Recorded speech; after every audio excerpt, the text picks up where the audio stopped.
Does marriage counseling really work?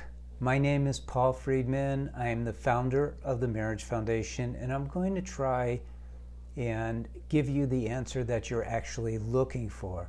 Because most people who write in with this question are really talking about they don't think that their marriage is going to survive even if they go to marriage counseling. So what I would like to do is I'd like to do two main things. One is I would like to assure you that chances are your marriage is much more than salvageable. It can literally be turned around and turned into the marriage that you originally wanted. And secondly, I'm going to steer you away from marriage counseling as the solution for your particular marriage problems. So let me first present to you that I was in the divorce business. I was a divorce mediator. I helped couples get a divorce. And my clients, almost all of them, I did have a few referrals, but most of them came from psychotherapists, marriage counselors, who had worked with these individuals, these couples, until it became clear to them, quote unquote, that their marriage wasn't going to survive. And so they came to me in order to amicably dissolve their marriage. So I can tell you that looking back, because I shifted my practice entirely to marriage saving, and almost 100% of the couples who I helped end their marriage, today I could save their marriage easily. And I'm going to explain to you why you shouldn't go to marriage counseling. But first, let's talk about saving your marriage. Your marriage was originated on a couple of premises. And if you don't think that these are the premises, then you should just part from this video after I tell you what those premises, why you got married, were. Number one, you got married in order to be happy. You didn't sign up. You didn't say, gee, let's get married so we can have a marriage that is going to create so much drama. I'm going to be miserable. I'm going to be unhappy. I'm not going to have enough of what I want. I'm going to feel deprived, abused, emotionally stressed. You didn't sign up for that. You signed up to be happy. Secondly, you signed up out of love. You felt, rightfully so, that love would, within your marriage space, that I call the sacred space of marriage, that your love would bloom every single day, that your love and the connection that you started to build upon would grow, and you would live in, and I say swim in, this love, just like you did when you first met, but better. You would mature together. Your relationship as friends would become more and more bonded, stronger. You would feel so connected. That's what your expectation was, for happiness, ever-increasing happiness, and ever-increasing love. Isn't this so? Of course it is. Why else would someone get married? There are some practical aspects. Two live more cheaply than one. It's true. But you could get a roommate for that. No. We are spiritual beings, you know? We're a blend of spiritual beings with these biological kind of animal bodies that creates a consciousness that we have, that the animals don't have, a sense of wanting love, desiring love. This combination of spirit and nature also gives us some practical things that we can do that the animals can't do. We have free will. We have an awareness of ourselves and an awareness that we can change to meet certain circumstances. We could change our minds. We can adapt to things. But most importantly, we could build love. And we do that with a process that can be and should be defined. Isn't that what you want? And it's not too late. So even though marriage counseling cannot work, there are processes that do. I myself invented one. Now let me share with you, and don't get me wrong, I like marriage counselors. They were my friends. Some still are. I've trained some. Those are my friends.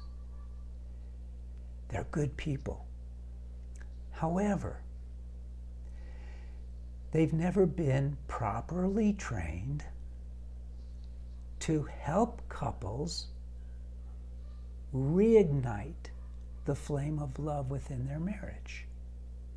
They approach marriage almost to the man or woman from the other side. They go, what's the problem? And if you've gone to marriage counseling or if you watched any of these psychotherapy shows, you know they always start with the problem. But the problem is a subjective, fleeting problem. And it's always going to be a manifestation, a symptom of the real problems, which are that you don't have an understanding of how to do what I brought up earlier, which is to infuse your marriage with love and happiness. To love your spouse proactively in ways that make them feel loved and happy. They go about it wrong for the most part. Their statistics are dismal. They don't admit it collectively. They refer you to surveys of how much people like them, rather than to statistics of how many marriages they save, because they're just not good at it. They're good people, but they don't understand marriage. If you do say, well, okay, I believe you, our marriage can be saved, we're going to try, but we're going to use marriage counseling because that's what everybody does, then I would offer to you that I created another video, maybe it's an article, where I explain what you should be looking for. See if these ideas don't resonate with your sense of what should exist. Don't just go along because, quote unquote, everyone does it, but use a metric.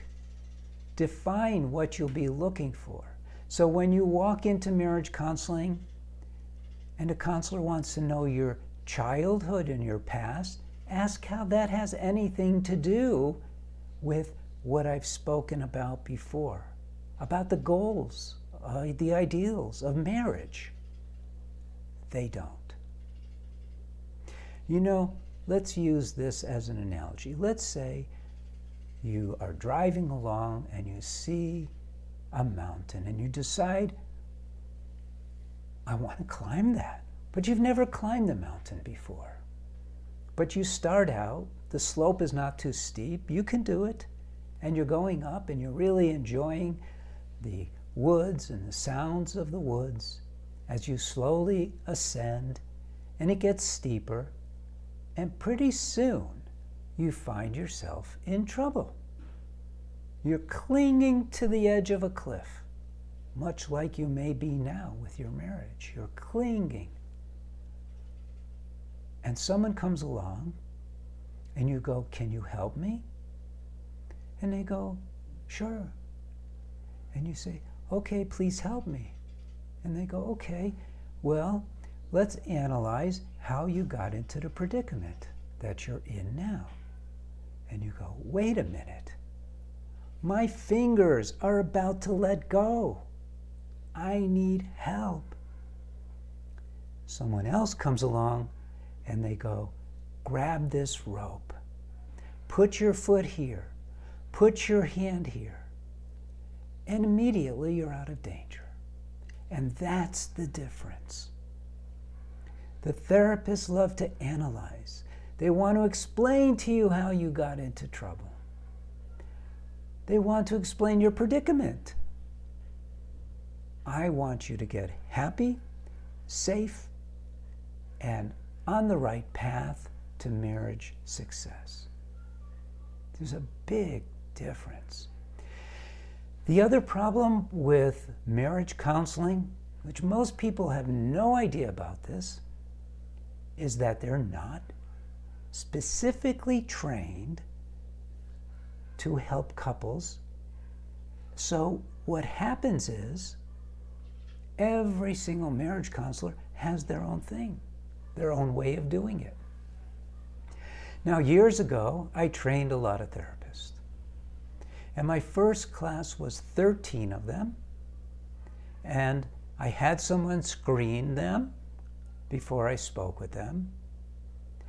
And out of 100, I qualified 25, but I personally got rid of 8 of them. And I met with this one therapist. His name was Paul Hagenberger.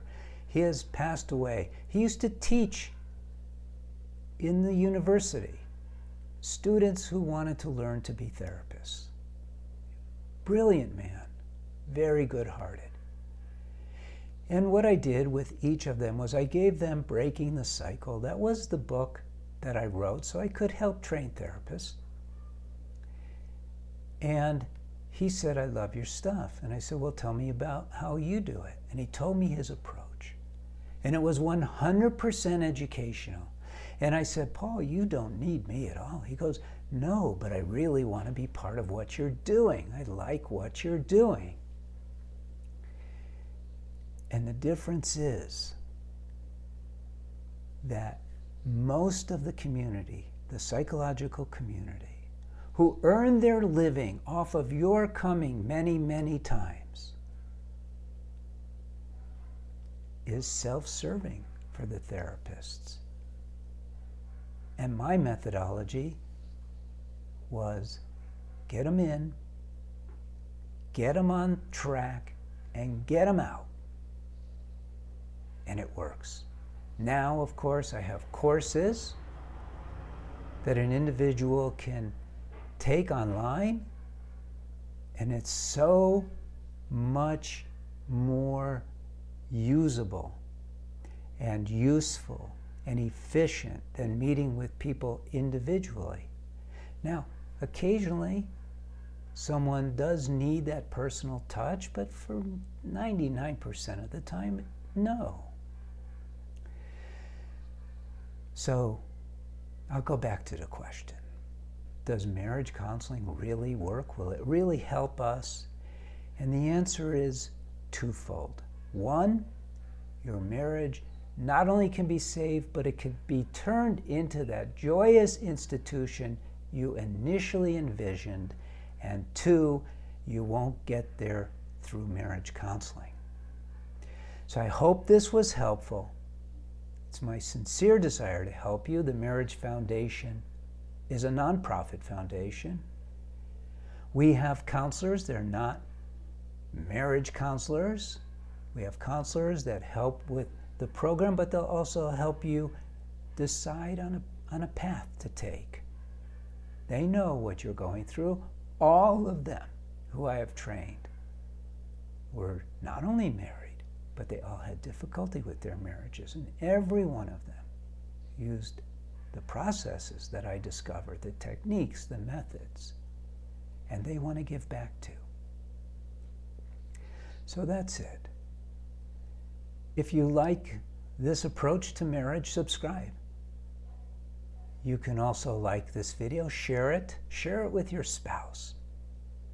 Let them know, maybe through this, that you would like to do something to heal your marriage, that your love for them is greater than the trials that you're going through, and if only there were a way, you want to do your best to try it. Blessings to you, blessings to your spouse, and blessings to your family. God bless.